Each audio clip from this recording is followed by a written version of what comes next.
Hi అండి. ముందుగా మన VIP TV Telugu news channel వీక్షిస్తున్న ప్రేక్షకులందరికీ నమస్తే అండి. Johnny master, choreographer Johnny master ఇవాల్టి రోజున జైల్లో ఉన్నాడు. ఆయన ఎందుకున్నాడు? ఒక లేడీ కొరియోగ్రాఫర్, తన దగ్గర అసిస్టెంట్గా పనిచేసిన కొరియోగ్రాఫర్ ఆయన మీద లైంగిక వేధింపులు చేస్తున్నాడు, కొడుతున్నాడు, తిడుతున్నాడు, రేప్ చేస్తున్నాడు, వాళ్ళ ఫ్యామిలీ మొత్తం భయపెడుతున్నారు, చేస్తున్నారు అని చెప్పేసి ఒక 10 రకాలైన కేసులు పెట్టేసింది అమ్మాయి. అయితే ఇక్కడ ఈయన్ని అరెస్ట్ చేసే పాయింట్ ఏం తెచ్చిపెట్టారంటే, మైనర్ బాలికగా ఉన్నప్పటి నుంచి ఈ అమ్మాయి 16 సంవత్సరాలు ఉన్నప్పుడు ఢీ షోలో రావటం, అప్పటి నుంచి ఆ అమ్మాయిని లైంగికంగా వేధిస్తున్నాడు. పోక్సో కేసు పెట్టి ఆయనకి నాన్ బెయిలబుల్ కేసు కింద పుటప్ చేసి ఆయన్ని జైల్లో వేశారు. అసలు విషయం ఏంటంటే, ఈ అమ్మాయి 16 సంవత్సరాలు ఉన్నప్పుడు ఢీ షోలోకి వచ్చింది అని చెప్తున్నారు. 16 సంవత్సరాలు ఉన్నప్పుడు ఢీ షోలోకి వచ్చినప్పుడు ఎమ్మటే కనెక్ట్ అయిపోరుగా, ఎమ్మటే ఈ అమ్మాయిని జాయిన్ చేసుకోలేదుగా, ఢీ షోలో ఉన్నప్పుడే ఇవన్నీ జరగలేదుగా. ఢీ షో నుంచి ఈయన దగ్గరికి కొరియోగ్రాఫర్గా, లేడీ కొరియోగ్రాఫర్గా, అసిస్టెంట్గా ఈయన దగ్గరికి వచ్చింది.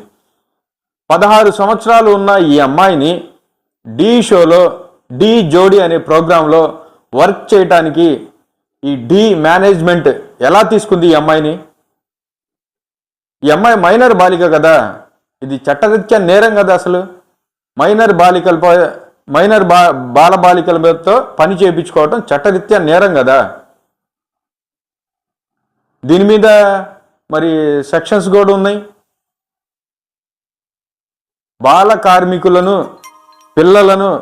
బాల కార్మికుల చట్టం కింద పిల్లలతో పని చేపిస్తే చట్టరీత్యా నేరం, దీనికి శిక్ష ఉంటుందని చెప్పేసి ఉంది కదా.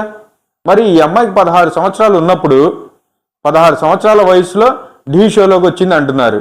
ఈ 16 సంవత్సరాల వయసు ఉన్న అమ్మాయిని 2 సంవత్సరాలు ఢీ షోలో పనిచేసింది అంటున్నారు. 16 సంవత్సరాలు ఉన్న అమ్మాయిని ఎట్లా ఢీ జోడీ అని ఒక ప్రోగ్రాంకి ఈ అమ్మాయిని తీసుకొని ఈ అమ్మాయి చేత ఎట్లా పని చేయించారు? నువ్వు బాల కార్మికురాలివి కదా, నీ చేత ఎట్లా పని చేయించుకున్నారు వీళ్ళు? ఢీ షో వాళ్ళకి తెలీదా? చిన్నపిల్లల చేత వర్క్ చేయించుకోకూడదు, ఇది చట్టరీత్యా నేరం అని చెప్పి వాళ్ళకి తెలీదా? లేకపోతే ఈ అమ్మాయే మరి 18+ అని రాపించుకొని ఎంటర్ అయిందా? అట్లా ఎంటర్ అయితే ఈ అమ్మాయికి సంబంధించిన ప్రూఫ్స్ ఏమి ఢీ షో వాళ్ళు తీసుకోలేదా? ఢీ షో మేనేజ్మెంట్ తీసుకోలేదా? ఒకవేళ తీసుకొని ఉంటే ఈ అమ్మాయి ఢీ షోలో జాయిన్ అవ్వటానికి ఉంటాయి కదా కొన్ని, ముందు జాయిన్ అవ్వటానికి అప్లికేషన్ పెట్టుకోవటం, చేయటం, డీటెయిల్స్ ఇవ్వటం, చేయటం, ఇవన్నీ ఉంటాయి కదా. ఇచ్చినప్పుడు ఈ అమ్మాయి ఆధార్ ఏం సబ్మిట్ చేసింది, ఏజ్ ప్రూఫ్గా ఏం సబ్మిట్ చేసింది, ఏజ్ ఈ అమ్మాయి ఢీ షోలో జాయిన్ అయ్యేటప్పుడు ఎంత వేసింది, ఏంటనే డీటెయిల్స్ కంపల్సరిగా ఢీ షో మేనేజ్మెంట్ ప్రెస్కి రిలీజ్ చేయాలి దీన్ని.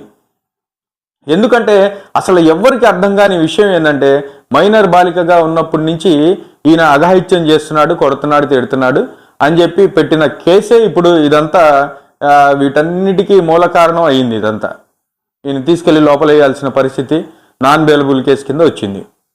మరి 16 సంవత్సరాల అమ్మాయిని ఢీ షోలో ఎట్లా 2 సంవత్సరాలు పని చేయించుకున్నారు చిన్నపిల్ల చేత?